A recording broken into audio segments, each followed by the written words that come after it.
La Roma de la primavera de 1873 lucía su antigua belleza como una mujer que había olvidado cómo sonreír, toda grandeza desmoronada y luz dorada filtrándose a través de siglos de polvo. Y fue en esta ciudad de fantasmas donde el duque Sebastian Ashford había deambulado, buscando un pequeño respiro del dolor que se había convertido en su compañero constante, un peso que llevaba en el pecho como piedras presionando contra sus costillas. Se movía por la galería Borghese con la precisión mecánica de un hombre que ya no veía realmente el mundo a su alrededor, sus ropas negras de luto en marcado contraste con las estatuas de mármol que bordeaban los pasillos, sus formas blancas capturando el sol de la tarde que se inclinaba a través de altas ventanas, iluminando motas de polvo que danzaban en el aire como diminutos espíritus. 3 años habían pasado desde la muerte de Celeste, 3 años que se sentían tanto interminables como increíblemente breves, y Sebastián había vestido su luto negro cada uno de los días, rechazando invitaciones, rechazando consuelo, negándose a reconocer que el mundo continuaba girando a pesar de que el suyo se había detenido por completo. Se detuvo ante un cuadro sin intención de hacerlo, sus pies simplemente cesando su movimiento, como si su cuerpo reconociera algo que su mente aún no había procesado. Y cuando sus ojos se enfocaron en el lienzo ante él, el aliento se le escapó de los pulmones en una ráfaga que lo dejó mareado. El retrato mostraba a una mujer con sencillas ropas de mercader, su rostro parcialmente vuelto hacia la sombra. Pero la curva de su cuello, la delicada línea de su mandíbula, la forma en que su cabello oscuro captaba la luz pintada, era imposible, absolutamente imposible, y sin embargo, cada fibra de su ser gritaba reconocimiento. Celeste, su difunta esposa, capturada en óleo y lienzo, viva en Roma cuando debería ser huesos y polvo en la cripta de la familia Ashford. Sus manos temblaron mientras se agarraba a la barandilla de la galería,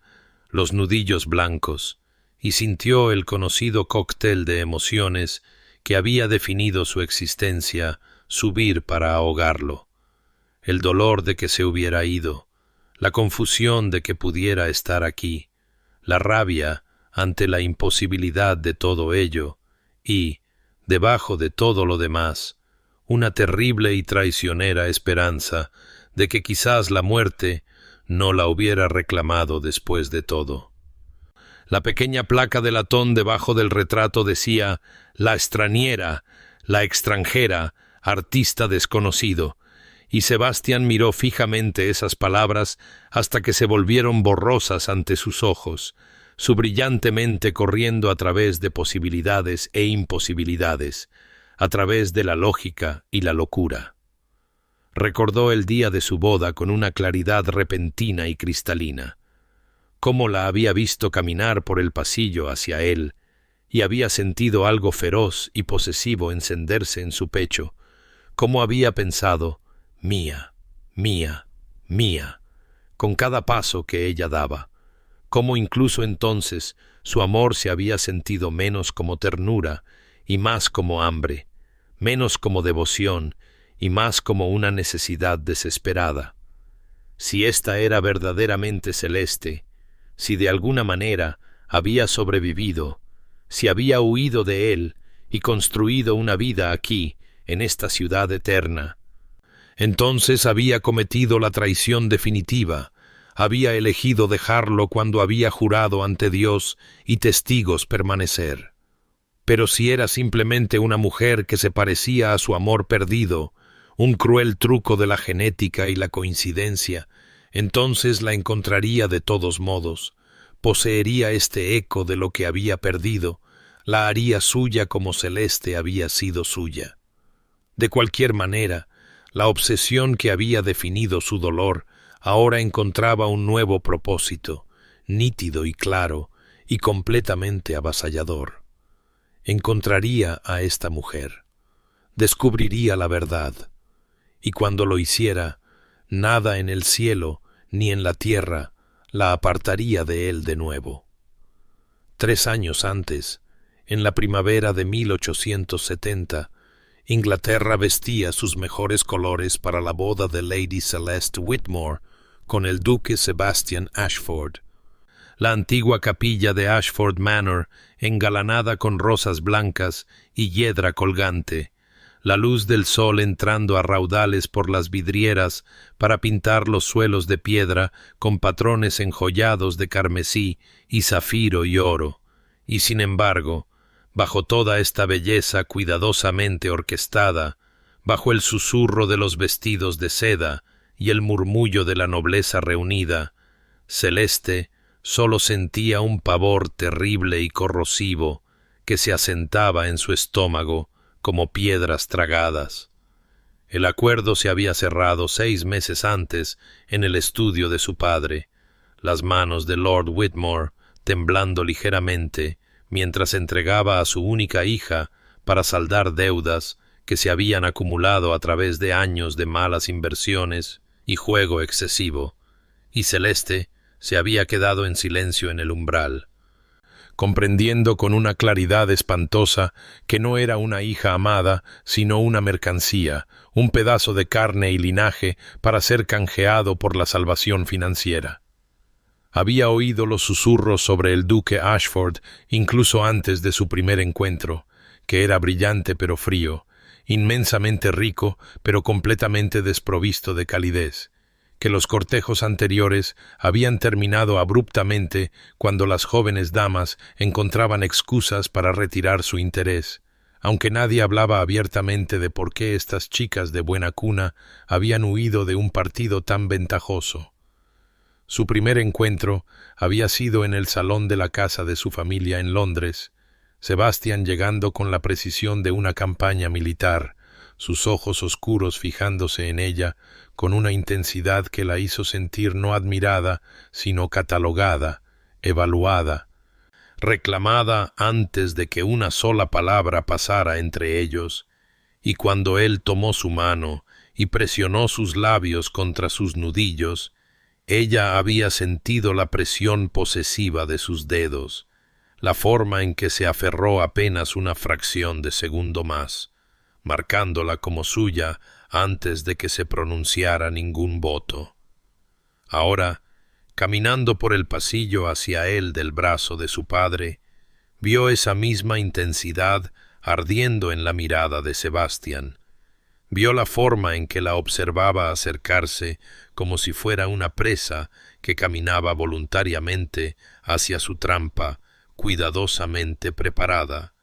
y una parte de ella quiso darse la vuelta y huir,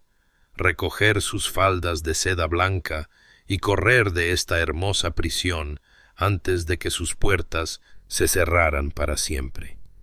Pero no había a dónde huir. Las deudas de su padre, el honor de su familia, el peso de la expectativa y el deber formaban cadenas más vinculantes que cualquier hierro, y así colocó su mano temblorosa en la de Sebastián y pronunció los votos que sellarían su destino. La noche de bodas llegó con la inevitabilidad del invierno, y en el vasto dormitorio principal de Ashford Manor, Sebastián le había tomado el rostro entre las manos con sorprendente delicadeza, sus pulgares trazando la línea de sus pómulos mientras susurraba: «Ahora eres mía, Celeste, entera y completamente mía, cuerpo y alma, y cada aliento que tomas me pertenece, y nunca, nunca te dejaré ir». Ella había sentido que el hielo inundaba sus venas ante esas palabras, comprendiendo demasiado tarde que lo que había confundido con devoción apasionada era algo mucho más oscuro, mucho más avasallador. En los días que siguieron, pequeños detalles se acumularon como pruebas en una pesquisa. Sebastián eligiendo qué vestidos usaría cada mañana, sus sirvientes informando sobre sus conversaciones y paradero, su insistencia en leer su correspondencia antes de que fuera enviada, la forma en que su mandíbula se tensaba cuando su doncella la hacía reír, la fría furia en sus ojos cuando cualquier hombre la miraba con aprecio. Esto no era amor, se dio cuenta Celeste con creciente horror. Esto era propiedad, posesión, la lenta asfixia de un alma bajo el peso de la obsesión de otro. Pasaron las semanas y la vida en Ashford Manor se asentó en un ritmo que se asemejaba a la normalidad solo para aquellos que observaban desde la distancia, mientras Celeste vivía cada día dentro de los sofocantes confines de lo que había llegado a reconocer como una jaula dorada, hermosa en todos los aspectos materiales pero devastadora para su espíritu de maneras que nunca había imaginado posibles. Sebastián la colmaba de regalos que llegaban con una regularidad mecánica, esmeraldas a juego con sus ojos, zafiros porque le recordaban el vestido que había llevado en su baile de compromiso, hileras de perlas que sentía como grilletes alrededor de su garganta, vestidos de seda de todos los colores imaginables que él seleccionaba personalmente cada mañana, sus dedos recorriendo posesivamente las telas mientras decidía qué se pondría, como si su cuerpo fuera simplemente otra posesión que debía ser vestida y exhibida según sus preferencias. No podía dar un paseo por los jardines sin que un sirviente apareciera momentos después, aparentemente para ofrecer ayuda, pero claramente enviado para observar e informar. No podía pasar una tarde en la biblioteca sin que Sebastián apareciera para preguntar qué estaba leyendo, sus preguntas pareciendo inocentes hasta que ella notaba cómo más tarde revisaba los libros que había seleccionado, como si su elección de literatura pudiera revelar alguna rebelión secreta gestándose en su corazón. Su correspondencia era monitoreada con meticuloso cuidado. Las cartas de amigas de la infancia llegaban abiertas, su contenido claramente leído antes de serle entregado, y sus propias respuestas eran revisadas por Sebastián antes de ser enviadas. Sus explicaciones de que simplemente deseaba asegurarse de que estuviera bien representada en la sociedad sonando huecas cuando veía cómo fruncía el ceño ante cualquier expresión de pensamiento o sentimiento independiente. La cena, a finales del verano, se convirtió en un punto de inflexión en su comprensión de cuán completa se había vuelto su posesión, cuando Lord Harrington, un caballero anciano que había conocido a su padre, contó una anécdota divertida sobre un percance durante una cacería de zorros, y Celeste se había reído genuinamente por primera vez en semanas, su diversión espontánea y natural, solo para captar la expresión de Sebastián al otro lado de la mesa. Un destello de furia tan fría que le cortó la respiración, aunque él sonrió y se unió a la risa un momento después, como si nada hubiera ocurrido. Esa noche, después de que los invitados se marcharan y la casa cayera en silencio, él fue a sus aposentos y habló con esa voz terriblemente controlada que usaba cuando su rabia era mayor, diciéndole que era su esposa, marcada por su nombre y atada por votos sagrados pronunciados ante Dios y testigos, que cada sonrisa, cada risa, cada momento de alegría que experimentara le pertenecía a él y solo a él, que no tenía derecho a compartir su felicidad con otros, como si fuera algo común para ser distribuido libremente. Celeste permaneció despierta mucho después de que él se fuera, comprendiendo con perfecta y terrible claridad que la riqueza no significaba nada, que el título y la posición no valían nada, que vivía en una hermosa prisión donde los barrotes estaban hechos de obligación y obsesión en lugar de hierro, y que si no encontraba alguna forma de escapar, el amor de Sebastián la consumiría por completo hasta que no quedara nada de la mujer que había sido, hasta que se convirtiera simplemente en un reflejo de sus deseos, una posesión pulida y perfecta y total, devastadoramente vacía. Meses después, mientras el otoño pintaba los terrenos de Ashford Manor en tonos de ámbar y carmesí, Celeste había experimentado una transformación invisible a la observación casual, pero profunda en su esencia, pasando de la novia asustada que había caminado por el pasillo en primavera a una mujer que entendía con terrible claridad que debía encontrar una forma de escapar o perderse por completo en la avasalladora obsesión de Sebastian. La señora Dawson, la anciana ama de llaves que había servido a la familia Ashford durante 3 décadas, había sido la primera en reconocer la silenciosa desesperación en los ojos de la joven duquesa. Había visto cómo Celeste se paraba en las ventanas que daban a los jardines, con la expresión de un pájaro enjaulado, estudiando el cielo. Y en pequeños gestos de amabilidad, una taza de té traída sin pedirla, una palabra amable cuando las demandas de Sebastian se volvían particularmente sofocantes, la anciana plantó semillas de posibilidad de que algo diferente pudiera existir más allá de estos muros. El doctor Hartley, el médico de la familia, resultó ser el segundo aliado inesperado, un viudo de 50 años, cuyos ojos amables habían presenciado suficiente sufrimiento humano como para reconocer a una mujer que estaba siendo lentamente asfixiada bajo el peso de la devoción de su marido, y durante sus visitas regulares para atender dolencias menores del personal de la casa, comenzó a observar las pequeñas señales que se acumulaban como pruebas. Cómo Celeste se estremecía ligeramente cuando Sebastian entraba en una habitación de forma inesperada, cómo sus sonrisas nunca llegaban a sus ojos, cómo había desarrollado un temblor persistente en las manos que hablaba de una ansiedad constante. El descubrimiento que lo cambió todo llegó en una gris tarde de octubre, cuando Celeste, buscando un libro en el estudio privado de Sebastian durante una de sus raras ausencias de la mansión, encontró escondida en un cajón una colección de correspondencia sobre sus cortejos anteriores, cartas de familias retirando cortésmente a sus hijas de la consideración, y debajo de las negativas oficiales, informes de investigadores privados que detallaban cómo estas jóvenes habían desaparecido posteriormente de la sociedad. Una se casó apresuradamente con un comerciante y zarpó hacia América. Otra ingresó en un convento en Escocia.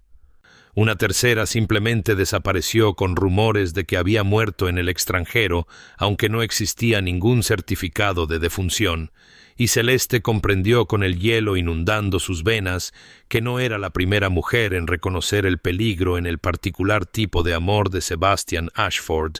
simplemente la primera que no había escapado antes de que la puerta de la jaula se cerrara por completo.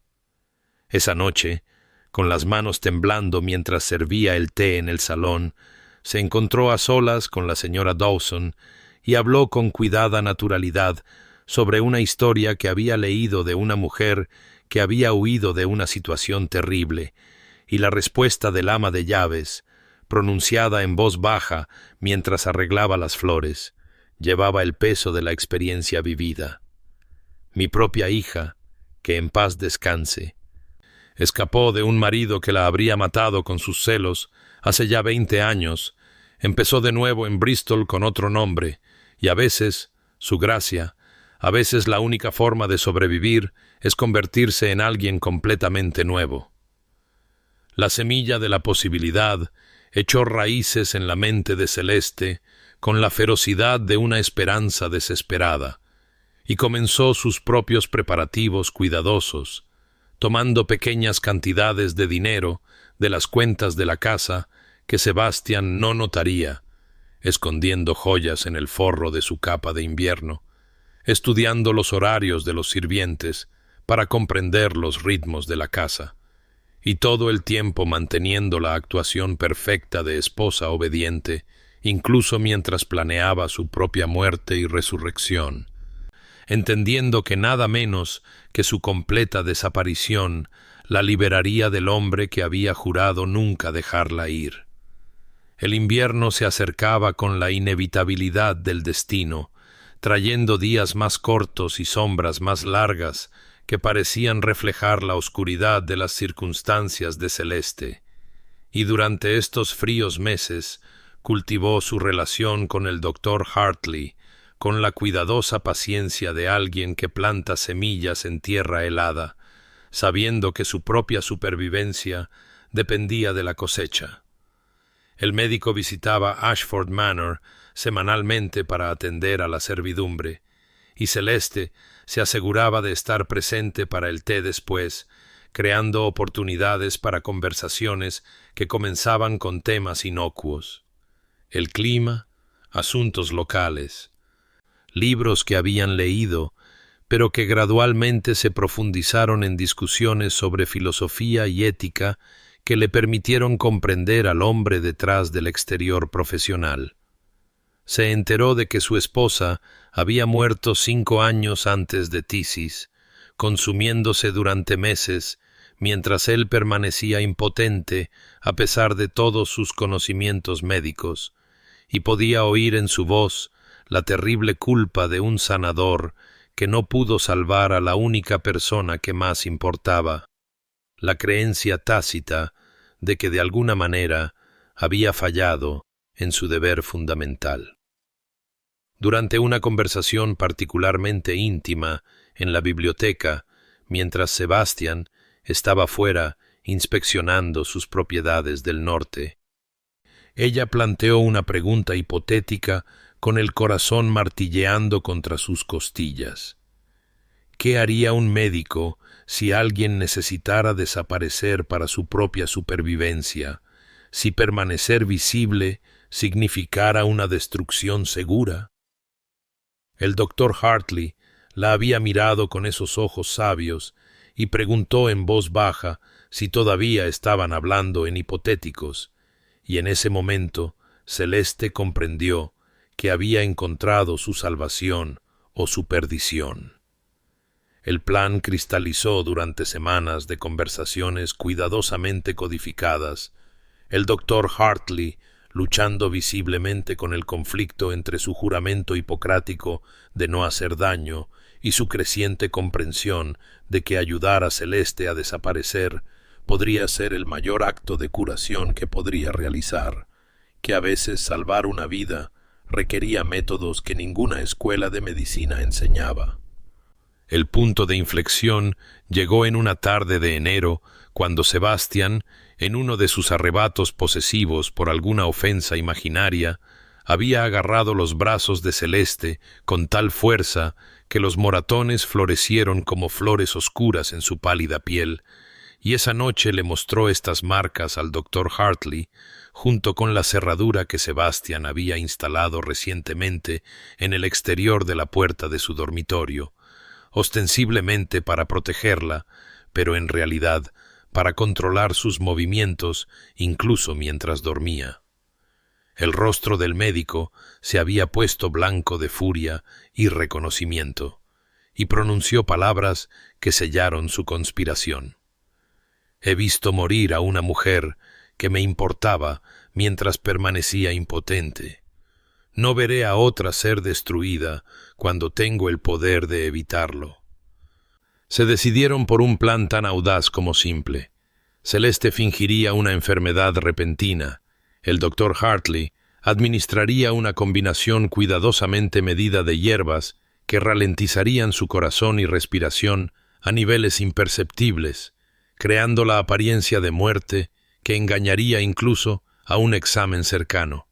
Y la señora Dawson arreglaría con un funerario comprensivo para cambiar el cuerpo de Celeste por el de una indigente no reclamada, sacando a la duquesa viva de Ashford Manor en el mismo ataúd destinado a su entierro, mientras Sebastian lloraba sobre el cadáver de una extraña. La ejecución del plan comenzó en una gélida mañana de febrero, cuando Celeste bajó a desayunar con una palidez cuidadosamente pintada en su rostro, y se quejó de sentirse mal, un dolor de cabeza que presionaba detrás de sus ojos como bandas de hierro. Y la preocupación inmediata de Sebastián llevó esa terrible posesividad que había llegado a conocer tan íntimamente, su insistencia en que regresara a la cama, que se llamara al doctor Hartley de inmediato, que nada debía amenazar lo que le pertenecía. Durante los 3 días siguientes, la enfermedad fingida de Celeste progresó con una precisión teatral orquestada por la cuidadosa dirección del doctor Hartley. Se negó a comer, afirmó tener mareos, permitió que su piel adquiriera una calidad húmeda y fría lograda mediante la aplicación ingeniosa de paños húmedos cuando Sebastián no miraba, y la ansiedad del duque se transformó en algo cercano al pánico, pues en su retorcido entendimiento no se le podía permitir morir, porque la muerte se la robaría más completamente que cualquier separación terrenal. En la 4ª noche, con vientos de tormenta aullando contra las ventanas de Ashford Manor como el lamento de los espíritus, Celeste bebió la amarga pócima que el doctor Hartley había preparado, una combinación cuidadosamente medida de belladona y otras hierbas que ralentizarían su corazón a latidos casi imperceptibles y harían su respiración tan superficial que incluso un examen médico confirmaría la muerte. Y mientras el líquido ardía en su garganta, sintió que su cuerpo comenzaba a enfriarse desde adentro, sus extremidades volviéndose pesadas como el plomo, su conciencia retirándose a un pequeño punto parpadeante en lo profundo de su cráneo, mientras su yo externo se convertía en un cadáver convincente. La terrible actuación que siguió la perseguiría en sueños durante años. Podía oír todo, pero no podía moverse, no podía señalar que todavía vivía. Atrapada en la prisión de su propia carne paralizada, mientras el doctor Hartley la declaraba muerta con una voz temblorosa de fingida conmoción, y luego vino la respuesta de Sebastián, un aullido de rabia y angustia que parecía arrancado de las profundidades de su alma, mientras gritaba que no podía dejarlo, que no tenía derecho a escapar de él, ni siquiera a través de la muerte, y los sonidos de muebles siendo destrozados, de objetos de valor incalculable arrojados contra las paredes, de un hombre cuyo tenue control sobre la cordura finalmente se había hecho añicos por completo. A través de su parálisis, Celeste lo oyó despotricar que la seguiría hasta la muerte, que estarían juntos en la tumba, si no en la vida. Lo oyó llorar sobre su cuerpo, con terribles sollozos rotos, mientras susurraba promesas de no olvidarla nunca, de no volver a amar, de preservar su memoria como un santuario sagrado, y en esos momentos comprendió con absoluta certeza que su huida había sido necesaria, que esto no era amor, sino una enfermedad que eventualmente los habría consumido a ambos.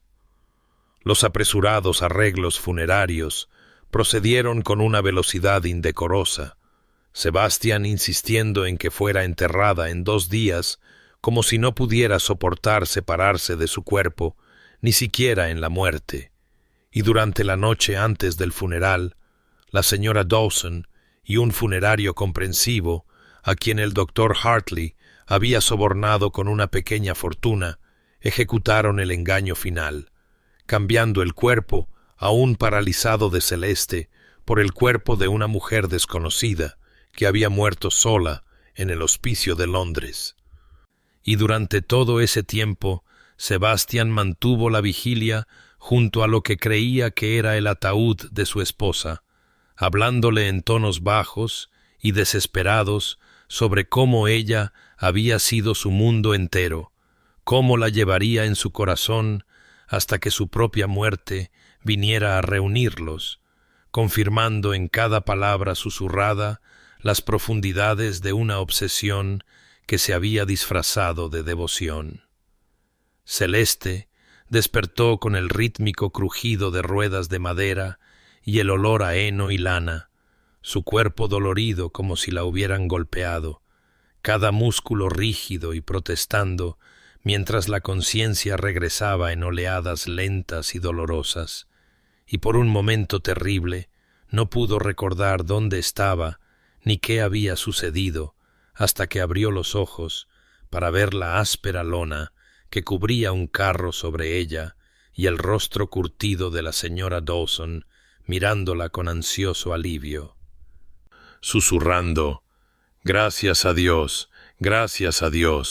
temía que la pócima hubiera sido demasiado fuerte». El viaje a Dover se desarrolló en fragmentos de sensación más que en memoria coherente. El frío que calaba hasta los huesos, que ninguna cantidad de mantas de lana áspera podía disipar. El miedo constante de que los hombres de Sebastián los alcanzaran en cualquier momento. La culpa que le roía el corazón por el dolor que había causado, incluso mientras el alivio la inundaba con cada milla que la separaba de Ashford Manor, y a través de todo ello, la señora Dawson se sentó a su lado con una pequeña bolsa de cuero que contenía las pocas joyas que Celeste había logrado esconder y suficientes monedas para comenzar una vida modesta en algún lugar lejos de las costas de Inglaterra. El cruce a Francia en un barco mercante se realizó en una neblina de mareo y terror. Celeste acurrucada bajo cubierta, con el rostro oculto bajo un velo de viuda, llorando de una manera extraña y literal la muerte de Lady Celeste Ashford, mientras ella misma era esa misma mujer respirando y viva. Y se encontró llorando no solo de miedo, sino de un profundo sentimiento de pérdida por la vida que podría haber tenido si Sebastián hubiera sido capaz de amar en lugar de poseer, si su padre no la hubiera vendido para saldar sus deudas, si el mundo hubiera sido diferente de 1000 maneras pequeñas. En París se convirtió en Catherine Moreau por el simple expediente de declararlo así, cortándose su largo cabello oscuro en un estilo que habría escandalizado a la sociedad londinense, tiñendo lo que quedaba de un castaño más claro que cambió toda la forma de su rostro, y descubrió que la transformación era menos sobre la alteración física que sobre el despojarse de una identidad entera como una serpiente que muda su vieja piel. Encontró trabajo en una tienda de telas, propiedad de una viuda que no hizo preguntas sobre el pasado de Catherine, y pareció entender que algunas mujeres llegaban a París huyendo en lugar de buscando, y los meses que siguieron estuvieron marcados por una pobreza que Celeste nunca había imaginado. Sopas aguadas y pan duro, una única habitación apenas lo suficientemente grande para una cama estrecha, sabañones en invierno y el constante dolor del trabajo en sus manos. Pero también por una paz que nunca había conocido en todos sus años de lujo. La simple libertad de caminar por una calle sin ser observada, de hablar con quien quisiera, de pertenecerse solo a sí misma. Sin embargo, incluso en París, no podía sentirse completamente segura. No podía quitarse el miedo de que Sebastián, de alguna manera, descubriera el engaño, que las cuidadosas falsificaciones del Dr. Hartley se deshicieran, que se despertara una mañana para encontrar a su marido de pie sobre ella, con esa terrible sonrisa posesiva, y así, después de 8 meses de ahorrar cada centavo sobrante, abordó otro barco con destino a Italia, a Roma, a una ciudad tan lejana de Inglaterra que seguramente ni siquiera el largo alcance de Sebastián podría encontrarla allí. Pasaron las semanas, luego los meses, y Catherine ahorró cada moneda sobrante con la feroz determinación de alguien que construye no solo un futuro, sino una fortaleza contra el pasado, hasta que finalmente tuvo suficiente para abordar un barco con destino a Roma, una ciudad tan lejana de Inglaterra que seguramente ni siquiera el obsesivo alcance de Sebastián podría extenderse a través de montañas y mares para encontrarla allí. Y cuando vislumbró por primera vez la antigua ciudad, alzándose dorada bajo el sol del Mediterráneo, sintió que algo se aflojaba en su pecho, que había estado apretado desde el día de su boda. Roma en primavera fue una revelación de cálida piedra ocre y cipreses, de fuentes chapoteando en plazas donde los artistas dibujaban y los amantes paseaban, de iglesias cuyas campanas marcaban las horas con melodiosa insistencia, de calles estrechas que olían a pan recién horneado y piedra calentada por el sol y el perfume particular de los azahares que se escapaba de jardines ocultos, y Catherine entendió de inmediato por qué la gente hablaba de la ciudad eterna como un lugar de renacimiento, pues sintió que se despojaba de los últimos vestigios de Lady Celeste Ashford, como una mariposa que emerge de una crisálida que la aprisionaba. Encontró trabajo en una modesta pensión cerca del campo de Fiori, limpiando habitaciones y sirviendo comidas al elenco rotativo de viajeros que pasaban por allí. Y aunque el trabajo era humilde y sus manos se volvieron ásperas de fregar suelos y lavar sábanas, descubrió una profunda satisfacción en el trabajo honesto que no le pedía nada más que su esfuerzo, que medía su valor en tareas completadas en lugar de en lo bien que adornaba el brazo de un hombre o reflejaba su estatus. Por las noches, cuando terminaba su trabajo, paseaba por el barrio y poco a poco se dio cuenta de una pequeña comunidad artística que se reunía en los cafés y estudios agrupados alrededor de la Vía Marguta, pintores y escultores, poetas y músicos, gente que había venido a Roma en busca de inspiración o escape, o simplemente un lugar donde pudieran existir fuera de las rígidas jerarquías de sus países de origen, y aunque al principio se mantuvo cuidadosamente apartada, temerosa de ser conocida, temerosa de ser vista, comenzó a reconocer rostros familiares e intercambiar saludos tentativos. Fue Marco quien se le acercó directamente por primera vez, un retratista que luchaba por abrirse paso. Con pintura perpetuamente bajo las uñas y una gentileza en su manera que no se parecía en nada a la intensidad de Sebastián, quien la detuvo una noche mientras pasaba por su estudio y le dijo en un inglés con acento italiano que la había estado observando, no con interés depredador sino con la curiosidad de un artista, pues veía algo atormentado en sus ojos y en la forma en que se comportaba, algo que hablaba de una profunda tristeza apenas contenida, y le preguntó si consideraría posar para un retrato. La respuesta inmediata de Catherine fue el terror.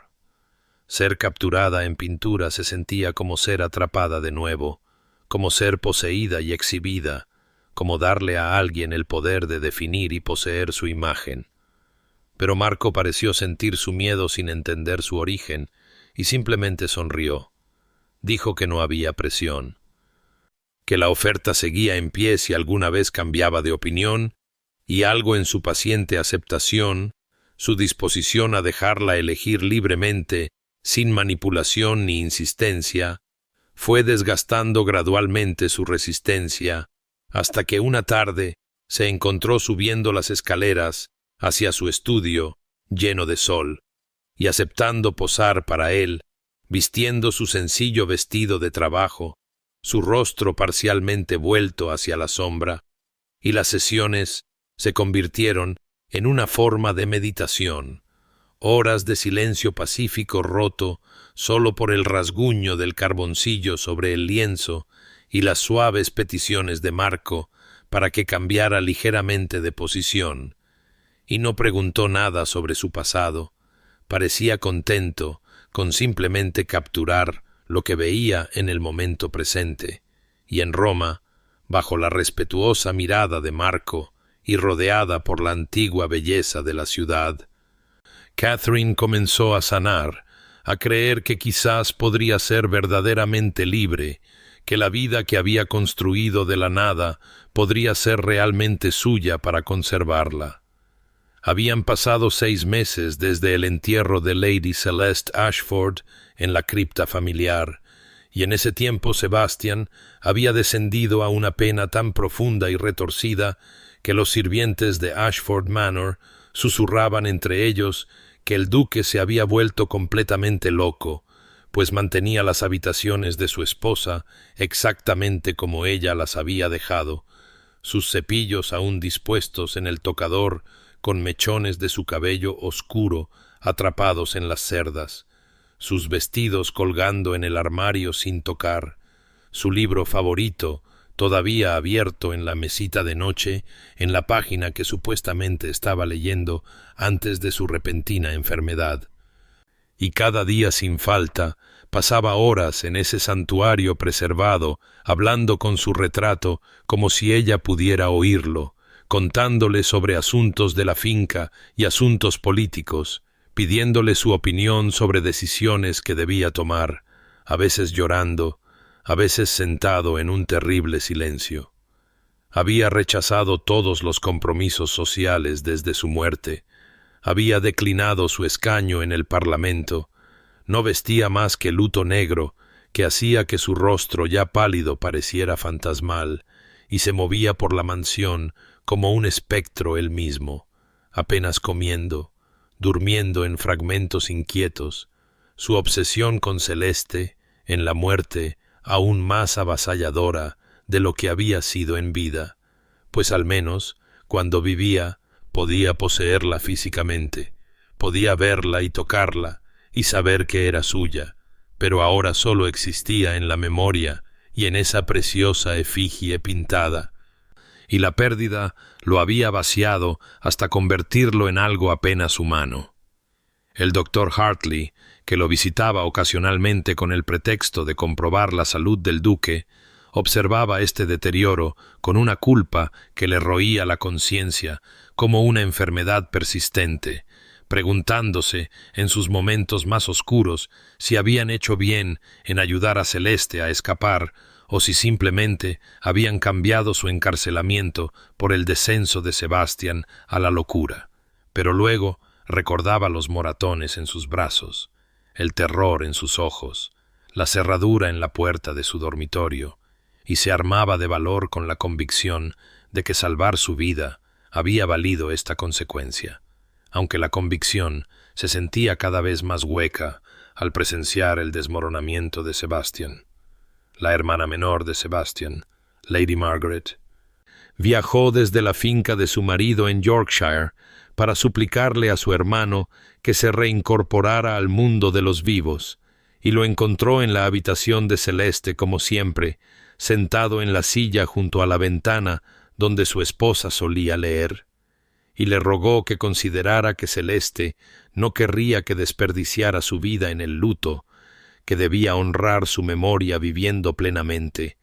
Pero Sebastian se volvió hacia ella con ojos tan vacíos que la asustaron y dijo con una voz desprovista de inflexión: «Yo también estoy muerto, Margaret, ¿no lo ves? Estamos enterrados juntos, ella y yo, y no hay resurrección para ninguno de los dos».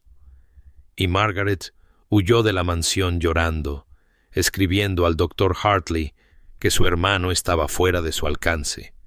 Sin embargo, incluso en su locura, la naturaleza obsesiva de Sebastian encontró un nuevo enfoque, pues si no podía tener a la propia Celeste, preservaría su memoria con una perfección fanática, encargando investigaciones sobre sus últimos días, exigiendo relatos detallados de cada sirviente que la había atendido, interrogando repetidamente al doctor Hartley sobre la progresión de su enfermedad, buscando algún significado o patrón en su muerte que pudiera hacerla soportable, alguna forma de entender por qué le había sido arrebatada,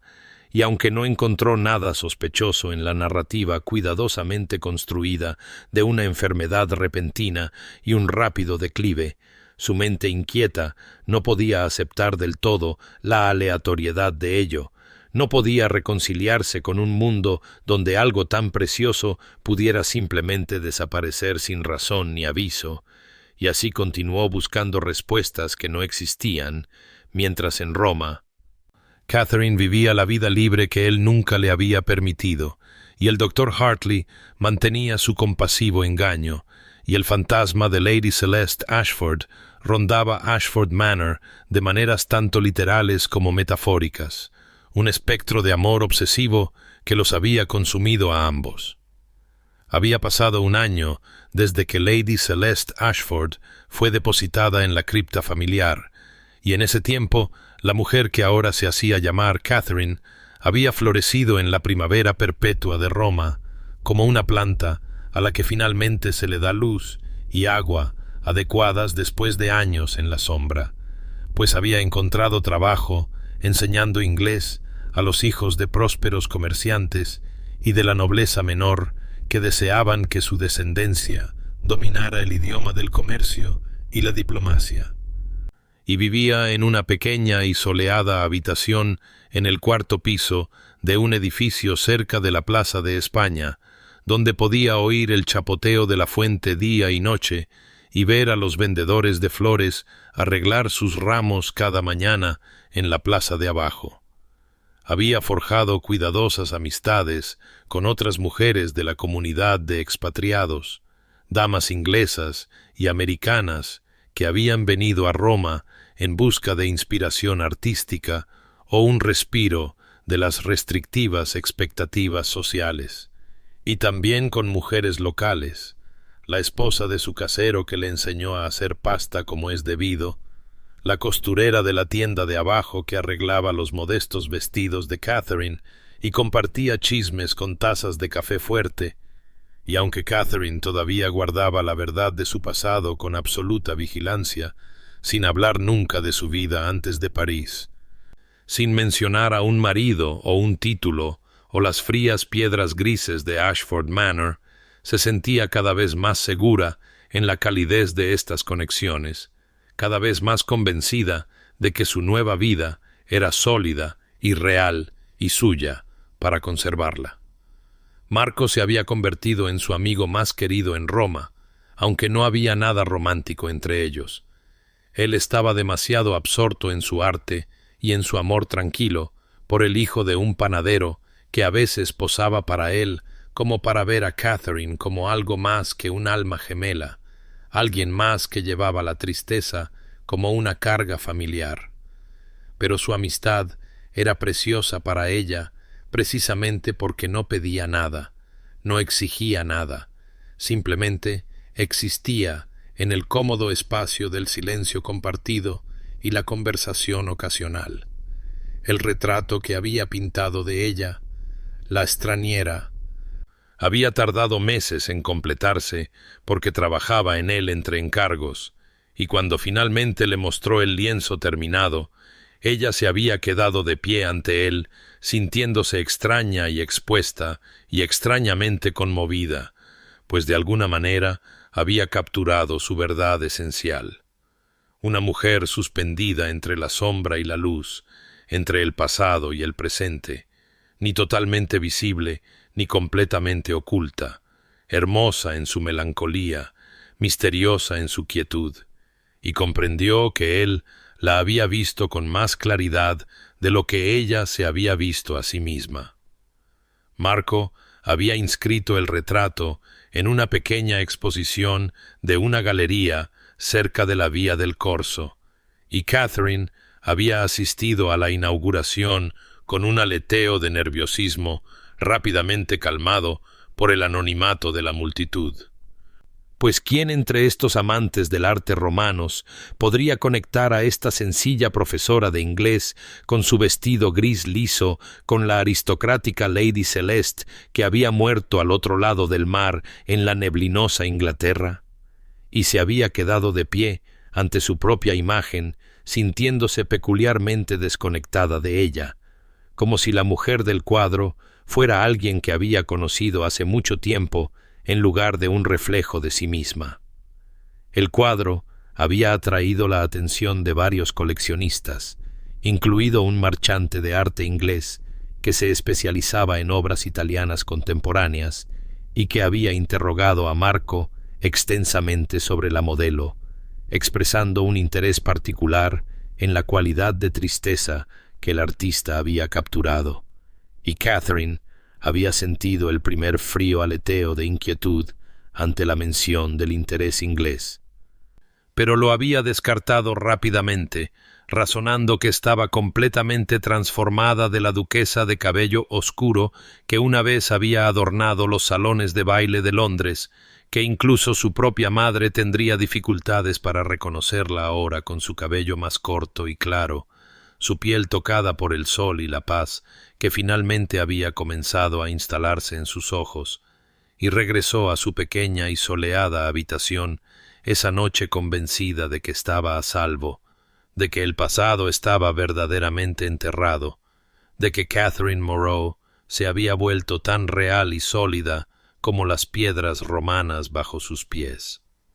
Habían pasado 3 años desde la muerte de Lady Celeste Ashford, y el duque Sebastian Ashford se encontraba en una galería bañada por el sol en Roma durante la primavera de 1873. Su cuerpo rígido por la conmoción mientras miraba un retrato que no debería existir, que no podía existir, pero que colgaba ante él con una realidad innegable. Una mujer con sencillas ropas de mercader, su rostro parcialmente ensombrecido por el ángulo de la luz que el artista había capturado, su cabello más claro y corto de lo que recordaba, pero la curva de su cuello absolutamente inconfundible, la forma en que mantenía la cabeza con esa particular inclinación de contemplación que él había estudiado durante horas interminables durante su breve matrimonio, y sobre todo esos ojos melancólicos y atormentados que lo habían mirado con un miedo tan cuidadosamente oculto, ahora representados en óleo con una expresión que nunca había visto en vida, algo que parecía casi paz. Su corazón martilleaba contra sus costillas con tal violencia que pensó que podría desplomarse allí mismo, en el pulido suelo de mármol, entre los otros clientes de la galería que pasaban junto al cuadro sin reconocerlo, sin comprender que estaban mirando a un fantasma, a una mujer muerta y enterrada hacía 3 años en la cripta de la familia Ashford, y la mente de Sebastian corría a través de explicaciones imposibles, coincidencia, parecido, su propia locura consumiéndolo finalmente por completo. Pero rechazó cada una con la certeza de un hombre que había memorizado cada detalle del rostro y la forma de su esposa, que había pasado 1000 horas estudiando su retrato en Ashford Manor, que sabía más allá de toda sombra de duda que ésta era Celeste, su Celeste, imposiblemente viva y viviendo en Roma, bajo Dios, sabe qué nombre y circunstancias. Se acercó al dueño de la galería con una urgencia apenas contenida, exigiendo saber el artista, la modelo, cada detalle de la procedencia del cuadro, y el corpulento caballero italiano solo pudo decirle que la obra se titulaba La straniera, la extranjera, pintada por un artista local llamado Marco Bellini, que se especializaba en retratos de la comunidad de expatriados de la ciudad, y que la identidad de la modelo era desconocida, anónima, simplemente una mujer que había posado para el artista unos meses atrás. Las manos de Sebastián temblaron mientras agarraba su bastón, su mente calculando y rabiando simultáneamente, pues si este retrato era reciente, entonces Celeste había estado viva todo este tiempo, había fingido su muerte con deliberada crueldad, lo había abandonado y huido a Italia mientras él la lloraba como un loco.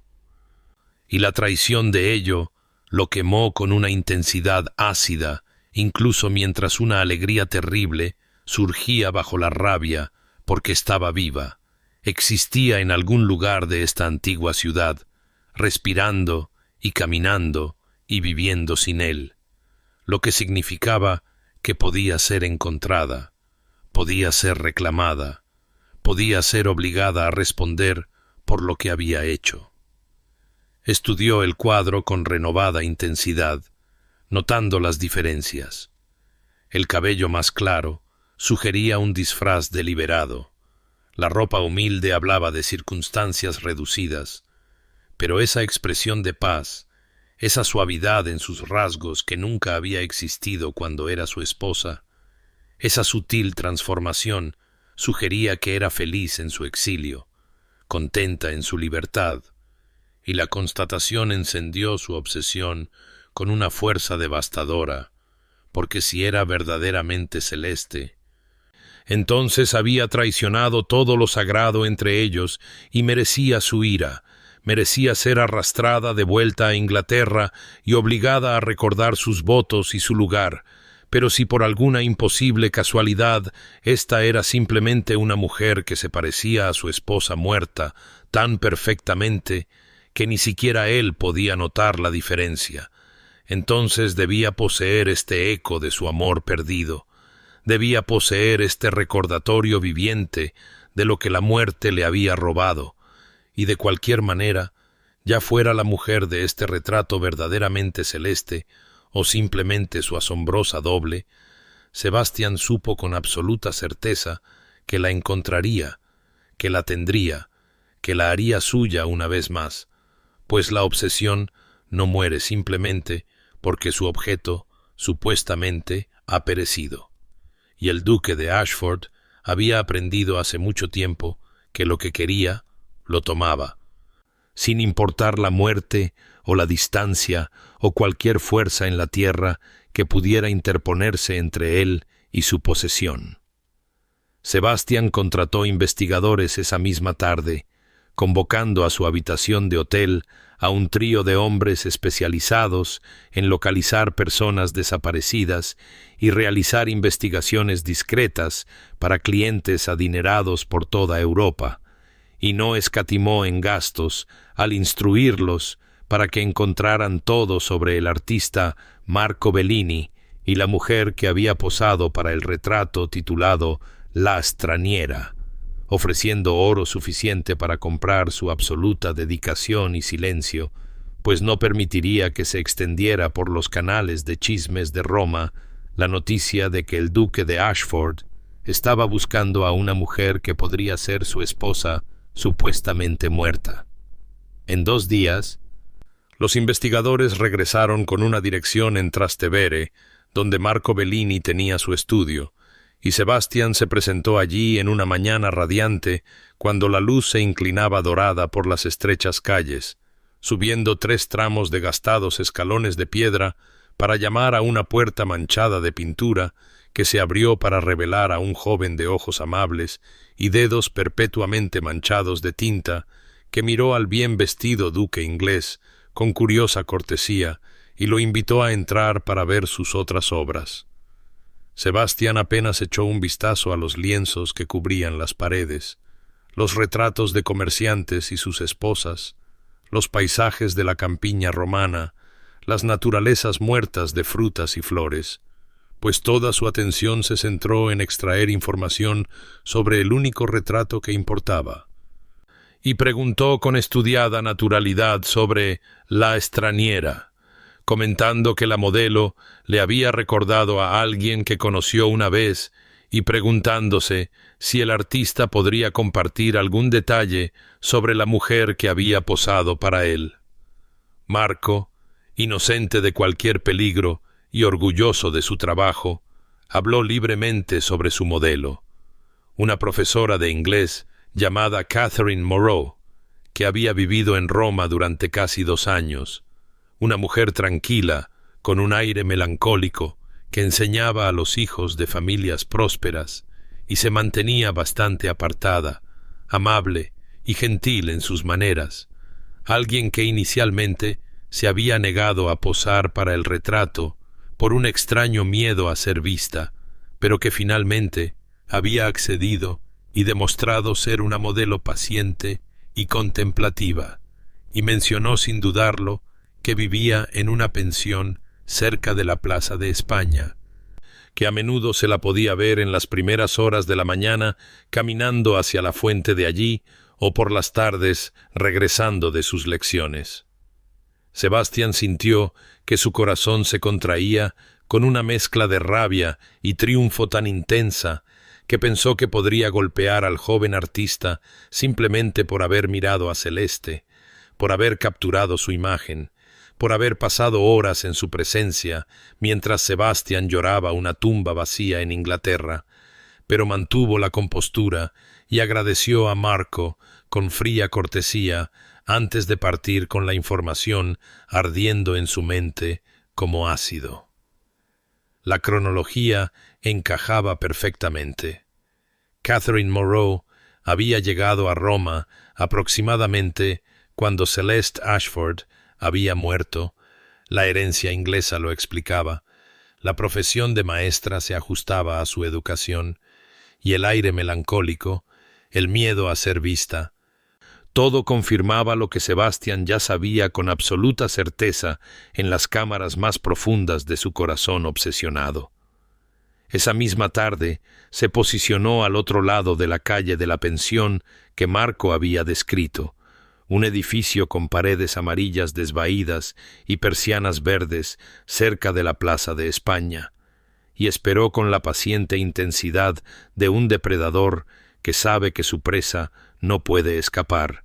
y cuando una mujer salió a la luz dorada del atardecer, vistiendo un sencillo vestido gris y llevando una bolsa de lona con libros, su cabello más claro de lo que recordaba y más corto, pero sus movimientos eran total e inconfundiblemente suyos, Sebastián sintió que todo dentro de él se volvía quieto y frío y seguro, pues allí estaba ella, su esposa, su posesión,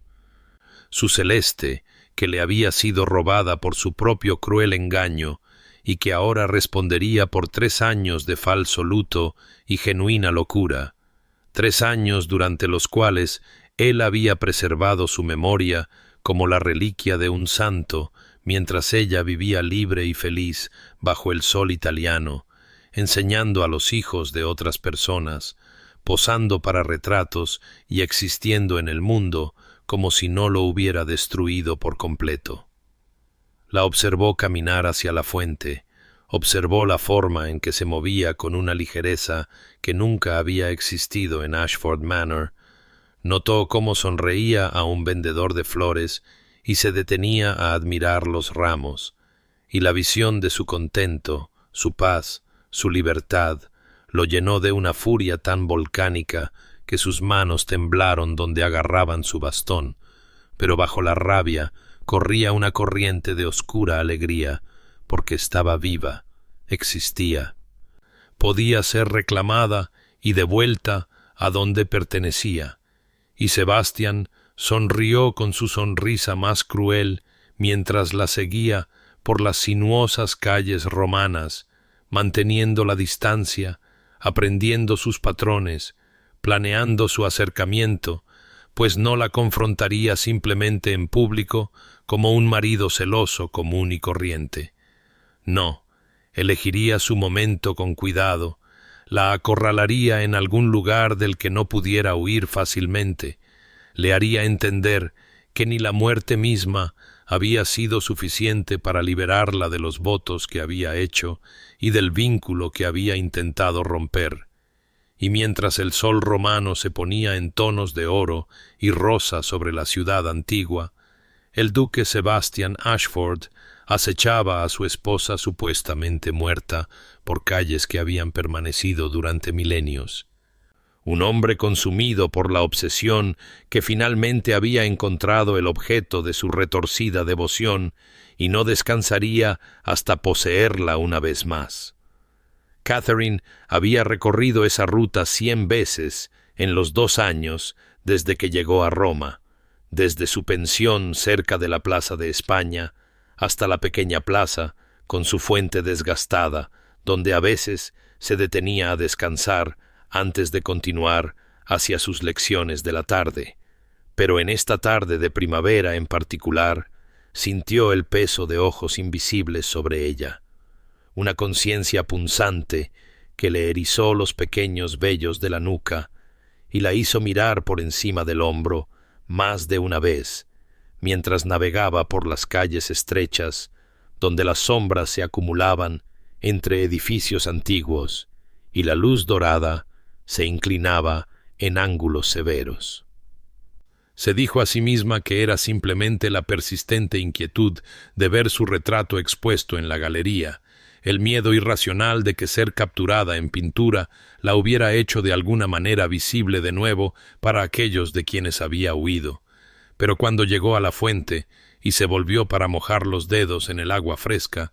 lo vio de pie a 30 pasos de distancia, perfectamente inmóvil entre la multitud en movimiento, su oscura figura tan inamovible como las estatuas de piedra que adornaban la plaza, y por un terrible momento suspendido, pensó que su mente lo había conjurado de sus pesadillas, hasta que sus ojos se encontraron con los de ella con tal intensidad que supo más allá de toda duda que Sebastian Ashford, duque de Ashford, su marido que debería haberla creído muerta durante estos 3 años, estaba de pie ante ella en carne y hueso.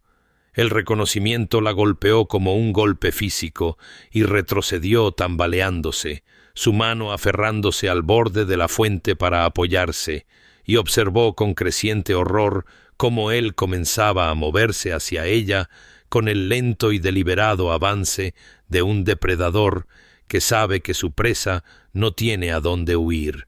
Su expresión, una terrible mezcla de triunfo y rabia que recordaba de su matrimonio, esa mirada que ponía cuando alguien se atrevía a desafiar su voluntad.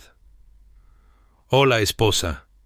dijo cuando estuvo lo suficientemente cerca como para que ella pudiera ver las finas líneas alrededor de sus ojos que no estaban allí antes, pudiera oler el familiar aroma de su colonia,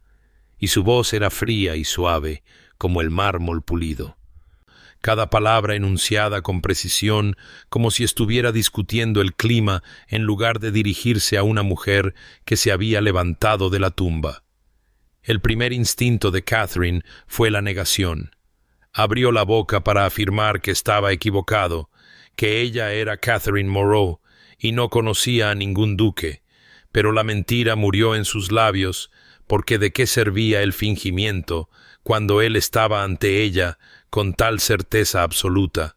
Y en su lugar hizo lo único que su mente aterrorizada pudo concebir, y corrió, lanzándose desde la fuente y sumergiéndose en el laberinto de calles estrechas que serpenteaban por Trastevere,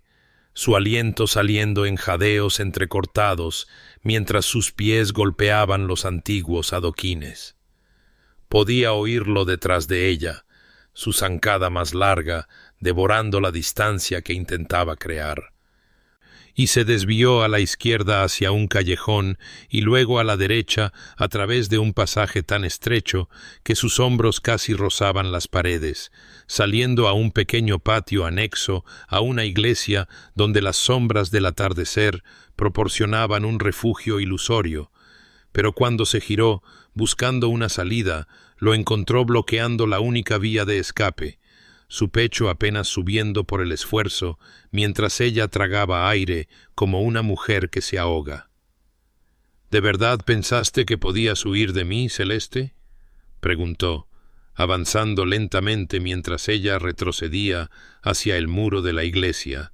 y el uso de su verdadero nombre se sintió como cadenas envolviendo sus extremidades. «Tenía que hacerlo», susurró, y luego más fuerte, desesperada. «Tenía que escapar, Sebastián. Debes entenderlo. No podía vivir de esa manera. No podía». Pero él la interrumpió con un gesto brusco. «Eres mía», dijo, y había algo casi gentil en su voz que lo hacía aún más aterrador. «Eres mi esposa, atada por votos sagrados ante Dios y los hombres, y ni la muerte misma puede cambiar esa verdad fundamental, así que cualquier juego que hayas estado jugando aquí en Roma, cualquier vida que pensaras que podrías construir en mi ausencia, se acaba ahora». Intentó apelar a cualquier humanidad que pudiera existir todavía bajo su obsesión. Intentó explicar entre lágrimas que se estaba asfixiando, que su amor se sentía como ahogarse, que necesitaba libertad para ser una persona completa, pero él escuchó con la expresión paciente de alguien que complace el berrinche de un niño antes de responder con una finalidad devastadora. «Te amo lo suficiente como para perdonar incluso esta traición, Celeste. Este elaborado engaño, esta burla que has hecho de mi dolor, y volverás a casa conmigo a Inglaterra donde perteneces, donde reanudarás tu lugar como duquesa de Ashford, y nunca más hablaremos de este desafortunado episodio». Sebastián consiguió un palacio en la Vía del Corso a las pocas horas de su confrontación, una gran residencia con suelos de mármol y techos con frescos que alquiló a un precio extravagante para ocupación inmediata, e instaló a Catherine allí con guardias apostados en cada salida, hombres cuyos salarios aseguraban su lealtad y discreción, transformando el hermoso edificio romano en una prisión tan efectiva como cualquier mazmorra a pesar de su esplendor dorado. Toda la libertad que había construido durante 3 cuidadosos años se evaporó en una sola tarde.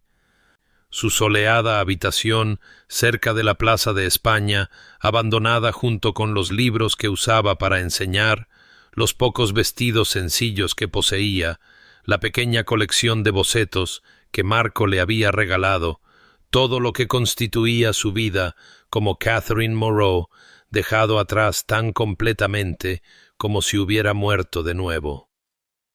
Sebastián anunció su intención de regresar a Inglaterra en una semana, hablando de pasajes de barco ya reservados y arreglos ya hechos, con la certeza de un hombre que nunca había considerado que su voluntad pudiera ser desafiada. Y Catherine sintió que la desesperación se cernía sobre ella como un pesado manto, pero bajo la desesperación ardía algo nuevo, algo que no había existido en la novia asustada que había huido de Inglaterra 3 años antes, pues había probado la libertad y construido una vida con sus propios esfuerzos y aprendido que poseía una fuerza que nunca había sospechado. No era la misma mujer que había temblado ante el más mínimo ceño de Sebastián, y aunque se encontraba atrapada de nuevo,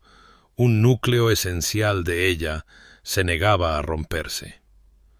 Marco descubrió su desaparición cuando no se presentó a sus lecciones de la tarde,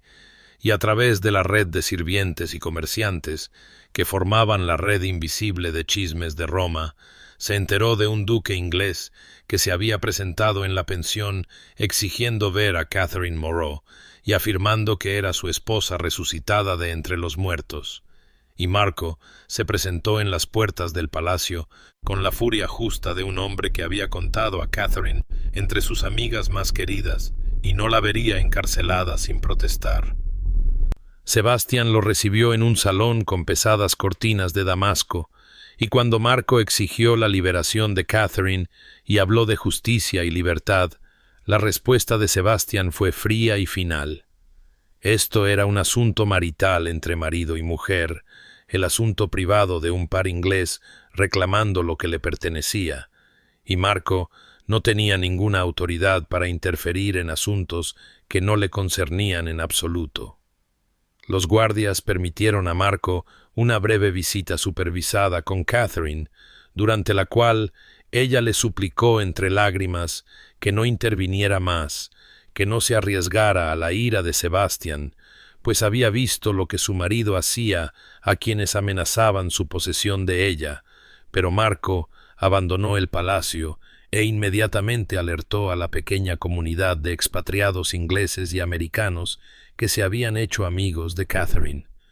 y comenzaron a tramar qué ayuda podrían ofrecer, aunque ninguno sabía exactamente cómo oponerse a los derechos legales de un duque sobre su esposa. Mientras tanto, en las hermosas habitaciones del palacio, Catherine y Sebastian mantuvieron conversaciones terribles y honestas que despojaron las educadas pretensiones de su matrimonio, y ella le hizo la pregunta que la había atormentado durante toda su unión. ¿Por qué no podía simplemente dejarla ir, liberarla para que viviera su propia vida, encontrar la felicidad con alguien que quisiera su particular tipo de devoción? Su respuesta llegó una noche mientras estaban sentados en la biblioteca, separados por 10 pies de alfombra persa, pero unidos por cadenas invisibles, y él dijo con una simplicidad devastadora: «Sin ti no soy nada, Celeste. Tú le diste sentido y propósito a mi vida. Me hiciste sentir algo más allá del vacío que me ha consumido desde la infancia, y preferiría verte miserable a mi lado que feliz fuera de mi alcance, pues al menos en tu presencia existo como algo más que un cascarón vacío que cumple con los deberes que se esperan de mi título». La crisis llegó en la 4ª noche del cautiverio de Catherine en el palacio, cuando Sebastian apareció en la puerta del salón donde ella estaba sentada leyendo a la luz de una lámpara, y ella vio de inmediato que algo había cambiado en él, pues su compostura cuidadosamente mantenida se había agrietado como porcelana fina sometida a demasiada presión, su corbata aflojada y su cabello oscuro desordenado, como si se hubiera pasado las manos por él repetidamente, y llevaba una botella de vino de la que claramente había estado bebiendo. Aunque no estaba precisamente borracho, sino que existía en ese peligroso estado en el que el alcohol despoja las cuidadosas máscaras que la gente usa y deja solo la verdad cruda expuesta. Se sentó pesadamente en la silla frente a ella sin invitación y dijo sin preámbulos: «Me preguntaste por qué no puedo dejarte ir,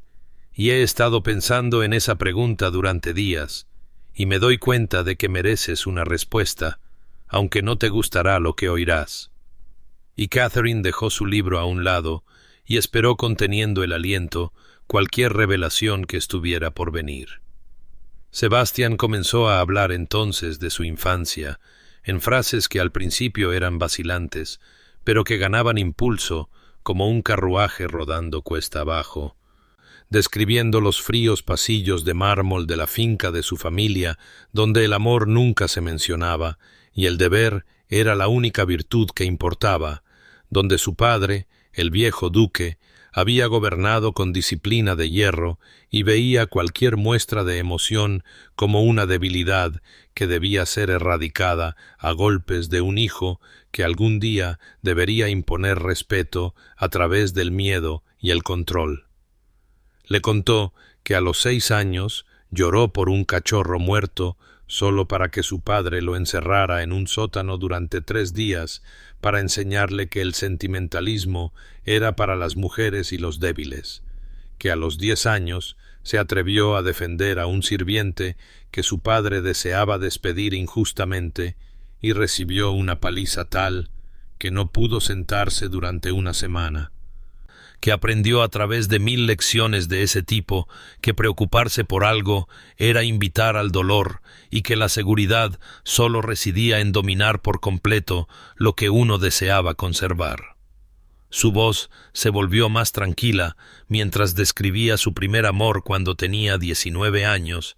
la hija de un comerciante con ojos amables que se había reído de sus intentos de poesía y le había hecho sentir por primera vez que podría ser algo más que la criatura fría que su padre había moldeado. Pero cuando su padre descubrió el apego, lo prohibió absolutamente, y cuando Sebastian lo desafió y continuó cortejándola en secreto, el viejo duque hizo que el negocio del padre de la chica fuera destruido mediante manipulación financiera hasta que la familia quedó arruinada y obligada a abandonar el país, y Sebastián nunca la volvió a ver. «Mi padre me golpeó esa noche», dijo Sebastián, con los ojos fijos en un punto más allá del hombro de Catherine, como si no pudiera soportar mirarla a los ojos. «Me golpeó hasta que apenas pude mantenerme en pie, y me dijo que esto era lo que sucedía por preocuparse, que cualquier cosa que amara podría ser arrebatada y utilizada como un arma, y que la única manera de prevenir la pérdida era poseer tan completamente que nada ni nadie pudiera tomar jamás lo que era mío. Y aprendí esa lección bien, Celeste, quizás demasiado bien». La miró entonces con ojos que contenían tal angustia que ella sintió que su corazón se contraía a pesar de todo lo que él le había hecho, y continuó con una voz apenas por encima de un susurro: «Te amo tan profundamente que perderte me destruiría, y por eso, en mi lógica retorcida, creo que nunca se te debe permitir marcharte, porque si siempre estás a mi alcance, entonces estoy a salvo del terrible dolor de la pérdida, pero estoy empezando a comprender que ya te he perdido por los mismos medios que utilicé para intentar retenerte». Catherine sintió que las lágrimas se deslizaban por sus mejillas mientras miraba a este hombre roto que la había encarcelado, y reconoció por primera vez al niño dañado bajo la máscara del monstruo, y la piedad subió por su garganta como bilis, pero la piedad por sí sola no era suficiente para hacerla sacrificarse en el altar de su sanación. Se inclinó hacia adelante y dijo con una firmeza suave que le costó más de lo que él jamás sabría: «Sebastián, tu dolor es real y lamento lo que te hicieron, de verdad que sí, pero tu sufrimiento no te da derecho a encarcelarme. La crueldad de tu padre no te da el derecho de ser cruel a tu vez, y el amor que requiere jaulas no es amor en absoluto, sino simplemente posesión vistiendo el nombre del amor». El doctor Hartley llegó a Roma en una mañana gris, cuando la lluvia de otoño caía sobre las antiguas piedras y teñía el Tíber del color del bronce viejo, y llegó cargando el peso de la culpa de 3 años como una carga física sobre sus hombros, pues había facilitado la huida de Celeste y se sentía responsable de la cadena de acontecimientos que siguieron, el engaño que había puesto tanto a la esposa como al marido en sus caminos separados de sufrimiento y transformación. Se presentó en el palacio donde Sebastián mantenía cautiva a Catherine y solicitó una audiencia con el duque, pero Sebastián se la negó fríamente.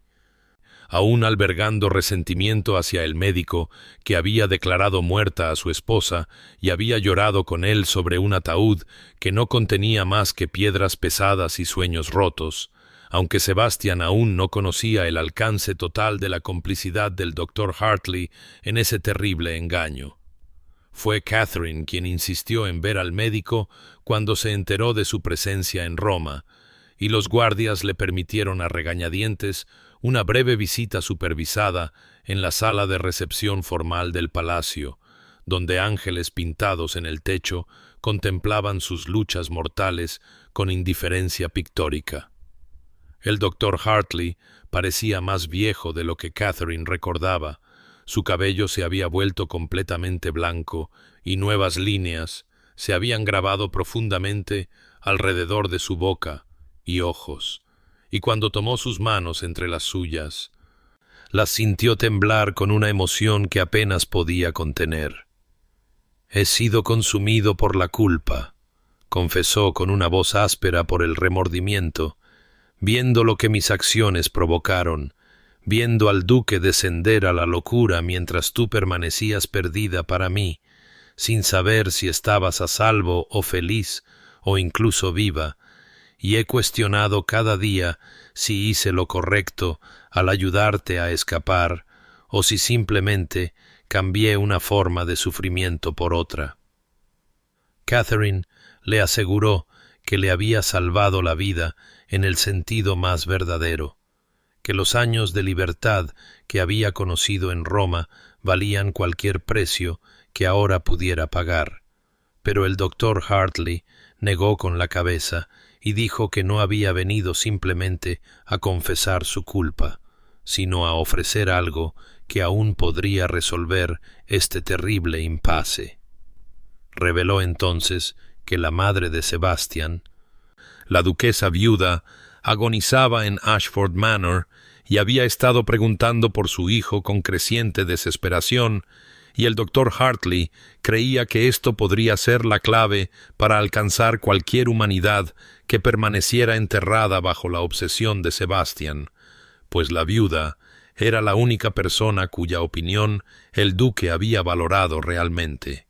la única voz que podría penetrar la armadura de posesión y control que había construido alrededor de su corazón dañado. Catherine vio de inmediato la posibilidad en esta revelación, aunque temía que pudiera ser una falsa esperanza, otra puerta que se cerraría en su cara, pero accedió a acercarse a Sebastian con la propuesta si el doctor Hartley la apoyaba en esta jugada. Esa noche, Catherine solicitó una audiencia con su captor marido y le dijo que el doctor Hartley había venido con noticias de la enfermedad de su madre y vio cómo algo se resquebrajaba en la cuidadosa compostura de Sebastian ante la mención de la mujer que le había dado la poca ternura que su infancia había contenido. Quiso desestimar la noticia como una manipulación, otro intento de escapar de su alcance, pero Catherine vio el miedo en sus ojos, el antiguo miedo de un niño que ya había perdido demasiado, y presionó su ventaja con cuidadosa delicadeza. «Regresaré a Inglaterra contigo voluntariamente si me haces una promesa», dijo, su voz firme, aunque su corazón latía con desesperada esperanza. «Concédeme una audiencia con tu madre, deja que escuche nuestras dos historias, y si ella cree que debo ser liberada, considerará su juicio seriamente, no como una orden que debes obedecer, sino como un consejo que podrías sopesar». Sebastian se negó inicialmente, su orgullo y posesividad luchando contra el deber filial que corría profundo, a pesar de todo su daño, pero la mención de su madre había abierto algo en él que no podía cerrarse fácilmente, y después de horas de terrible silencio, accedió a su trato con una enmienda. Viajarían a Inglaterra juntos y verían a su madre, y después le concedería a Catherine la oportunidad de exponer su caso por completo, y si su madre estaba de acuerdo en que Catherine debía ser liberada, no solo lo consideraría, sino que lucharía genuinamente por honrar su sabiduría, aunque no podía prometer a qué conclusión podría llegar esa lucha. El viaje de regreso a Inglaterra se extendió a lo largo de 3 semanas de grises aguas atlánticas y cielos que parecían reflejar el territorio incierto que Catherine y Sebastian navegaban ahora entre ellos, pues viajaban sin ser del todo marido y mujer, ni completamente extraños, sino algo más complejo y doloroso, 2 personas unidas por la historia y la ley, pero separadas por un abismo de dolor que quizás nunca podría ser completamente superado. Sebastian había dispuesto camarotes separados como prometió, una concesión que Catherine reconoció como significativa dada su necesidad previa de controlar cada uno de sus movimientos, y se reunían para las comidas en el salón comedor del barco, donde otros pasajeros proporcionaban un amortiguador de normalidad y los rituales de la conversación formal de la cena impedían las intimidades más peligrosas. Sin embargo, hubo momentos en que la cuidadosa distancia entre ellos se derrumbó como una ola contra el casco del barco, inesperada y abrumadora, como la tarde en que Sebastian enfermó por el balanceo del mar, y Catherine se encontró en la puerta de su camarote con té de jengibre y paños fríos, atendiéndolo con la misma compasión automática que ofrecería a cualquier criatura sufriente, a pesar de la voz en su cabeza que susurraba que no merecía ninguna amabilidad de sus manos. Él la miró con ojos brillantes por la fiebre, mientras ella le presionaba el paño en la frente, y dijo con voz ronca: «No tienes por qué hacer esto. Te he tratado abominablemente». Y ella respondió simplemente: «No soy cruel, Sebastián, nunca lo fui, y no me volveré así ahora solo porque me diste motivo». Comenzaron a hablar con más honestidad durante esos largos días en el mar de lo que nunca lo habían hecho durante su breve matrimonio.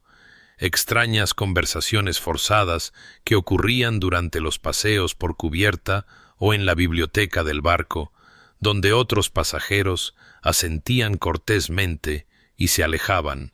dando a la pareja, obviamente, atribulada su privacidad. Catherine aprendió cosas sobre Sebastián que nunca había sabido, detalles de su infancia que completaron el terrible cuadro que había comenzado a esbozar en Roma, y aunque la comprensión no excusaba sus acciones, sí proporcionaba un contexto que lo hacía parecer menos un monstruo y más un hombre dañado, lo cual era de alguna manera mejor y peor a la vez. Hubo una noche en que un pasajero borracho hizo insinuaciones inapropiadas hacia Catherine en un pasillo oscuro, y Sebastián apareció de la nada con una furia fría en los ojos, posicionándose entre ella y la amenaza con tal instinto protector que el borracho se retiró rápidamente, y Catherine se encontró agradeciéndole con genuina gratitud, incluso mientras reconocía la ironía de ser protegida por el mismo hombre del que necesitaba protección. Una noche estaban juntos en la barandilla del barco, observando la luz de la luna platear las aguas oscuras, y Sebastián preguntó con una voz tan baja que casi no pudo oírla por encima del viento: «¿Alguna vez me amaste, aunque fuera un poco, o siempre fue solo miedo y deber?» Catherine consideró mentir, consideró ofrecerle un pequeño consuelo. Pero había aprendido en Roma que la verdad era la única moneda que valía la pena negociar, y así respondió con cuidadosa honestidad: «Quería amarte, Sebastián, de verdad que sí, porque eras apuesto y poderoso, y creí que quizás con el tiempo el afecto podría crecer como dicen que sucede en los matrimonios concertados. Pero nunca me diste espacio para descubrir lo que podría haber sentido, porque llenaste cada espacio con tu propia necesidad y posesión. Y el amor no puede crecer en un suelo donde no hay aire para respirar». Lo vio estremecerse, como si lo hubiera golpeado. Vio cómo sus manos se apretaban en la barandilla hasta que sus nudillos se pusieron blancos, pero no se enfureció ni discutió. Solo asintió lentamente y dijo: «Entiendo». Y permanecieron en silencio, observando el camino de la luna sobre el agua hasta que el frío los llevó adentro, a sus camarotes separados y a sus camas separadas. Catherine permaneció despierta esa noche en su estrecha litera, sintiendo el balanceo del barco bajo ella y preguntándose si Sebastián también yacería insomne en su propia oscuridad, y pensó en la pregunta que la atormentaba cada vez más: ¿podría alguien tan fundamentalmente dañado cambiar alguna vez de verdad? ¿Y le debía a ella algo más allá de la compasión humana básica? ¿Y qué significaba que, a pesar de todo lo que le había hecho, todavía sentía algo cuando lo miraba que no era exactamente piedad, pero tampoco indiferencia? Su conclusión, alcanzada en algún momento de las primeras horas antes del amanecer,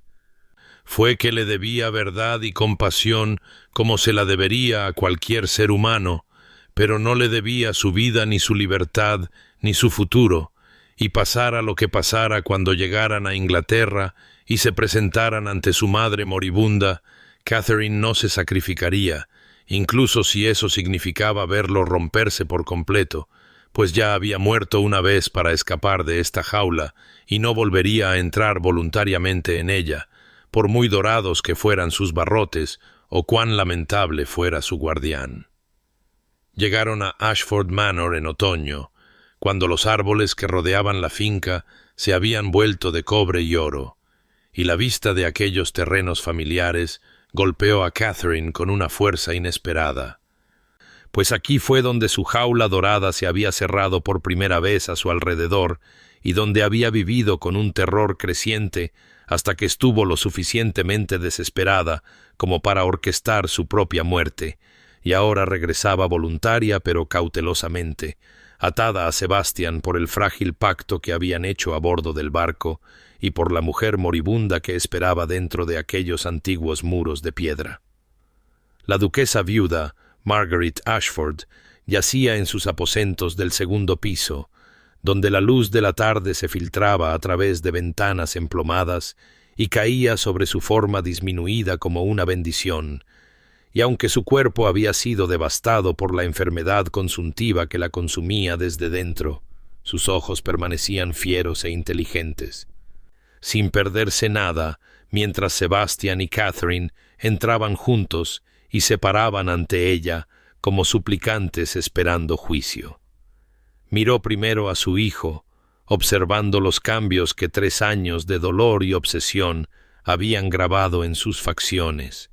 la nueva dureza alrededor de su boca y la cualidad atormentada en sus ojos que hablaba del sufrimiento que había soportado e infligido,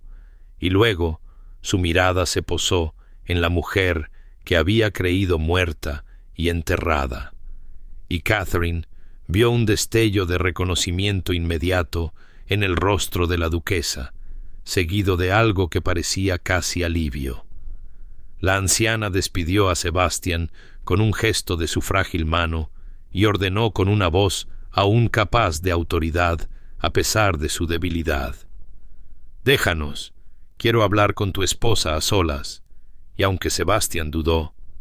dividido entre su necesidad de controlar cada situación y su arraigada deferencia hacia su madre, finalmente obedeció y se retiró a esperar en el pasillo de afuera, cerrando la puerta suavemente tras de sí. Catherine permaneció inmóvil hasta que la duquesa le indicó una silla junto a la cama y dijo con una gentileza inesperada: «Acércate, niña, aún no estoy tan disminuida como para no ver el miedo en tus ojos, y no tienes por qué temerme, pues ya sé lo que eres y lo que mi hijo ha hecho». Catherine se acercó lentamente y se sentó como se le había indicado, y la duquesa extendió una mano que temblaba ligeramente y tomó los dedos de Catherine en su propio agarre frío, y había tal dolor en el rostro de la anciana que Catherine sintió que su compostura cuidadosamente mantenida comenzaba a resquebrajarse. La duquesa habló entonces de cosas que Catherine nunca había sabido, revelando cómo el padre de Sebastian, el difunto duque, había sido un hombre de cruel disciplina que creía que el sentimiento era una debilidad y que su heredero debía ser forjado como el acero a través de la dificultad sistemática, y confesó con lágrimas acumulándose en sus ojos desvaídos que había intentado proteger a su hijo, pero había fracasado, que había visto impotente cómo el niño sensible que había sido era lentamente destruido y reconstruido en algo más duro y peligroso. Le contó a Catherine sobre la infancia de Sebastian, cómo había amado la poesía y la música hasta que su padre le había arrancado tal blandura a golpes, cómo había llorado por pájaros heridos hasta que aprendió que las lágrimas solo ganaban desprecio, cómo había aprendido gradualmente a ocultar su tierno corazón bajo capas de control y posesión, porque la vulnerabilidad siempre había sido castigada y la fuerza recompensada sólo cuando se manifestaba como dominio. La duquesa se disculpó con Catherine por no haber impedido el matrimonio, por saber que su hijo estaba demasiado dañado para ser el marido de nadie, pero permitir que la obligación familiar y la presión social anularan su instinto maternal de que esta unión solo traería sufrimiento. Y Catherine se encontró llorando en silencio mientras escuchaba la confesión y el arrepentimiento de esta mujer moribunda. Pero entonces el tono de la duquesa cambió y apretó la mano de Catherine con una fuerza sorprendente y dijo: «Hiciste bien en dejarlo,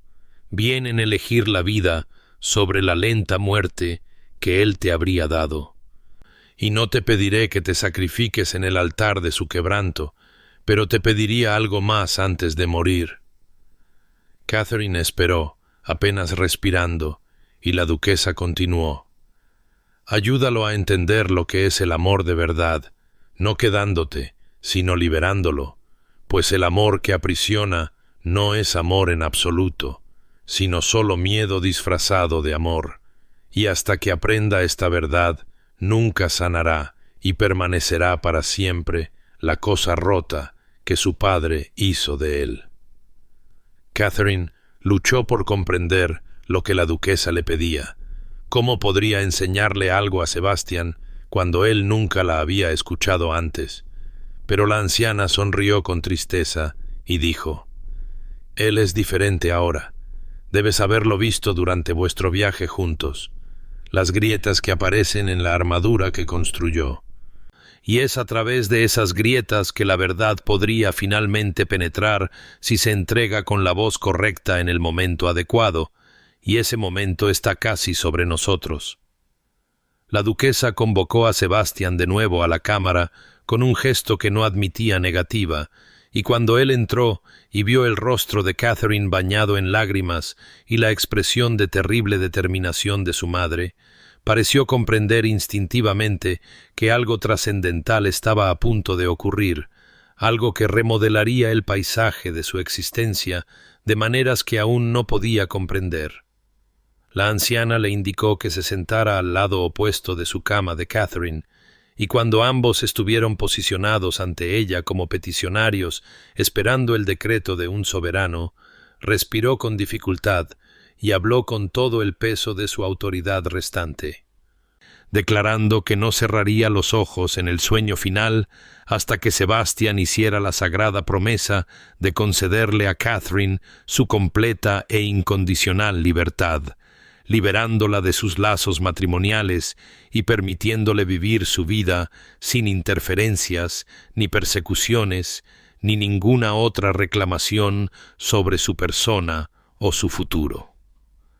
El rostro de Sebastián se puso pálido como el mármol y comenzó a protestar, a argumentar que la ley los unía independientemente de los deseos personales, que los votos matrimoniales pronunciados ante Dios no podían disolverse tan fácilmente, pero su madre lo silenció con una mano levantada y una mirada de tan profunda decepción que se cayó como si lo hubieran golpeado. La duquesa le dijo entonces lo que Catherine sospechaba que él nunca había oído realmente ni se había permitido entender, que se había convertido precisamente en lo que su padre había sido, un hombre que usaba el control para enmascarar el terror de la vulnerabilidad, que confundía la posesión con el amor porque nunca le habían enseñado la diferencia, que encarcelaba a otros en lugar de arriesgarse a la incertidumbre de la confianza y la elección mutua.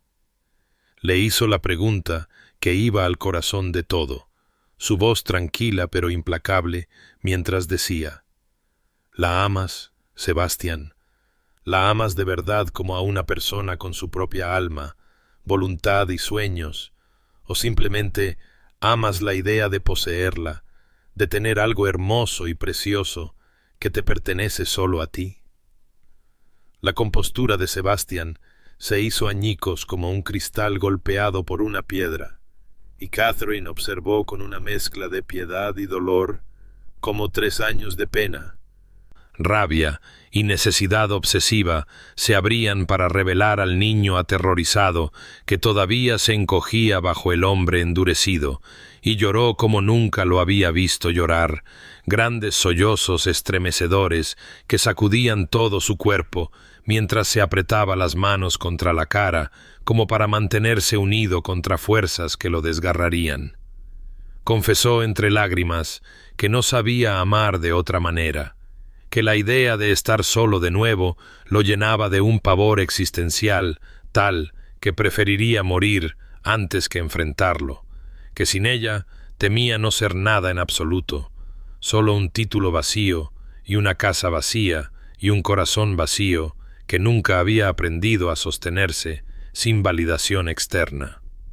Catherine sintió que sus propias lágrimas se derramaban, pero mantuvo su voz firme mientras decía con suave firmeza: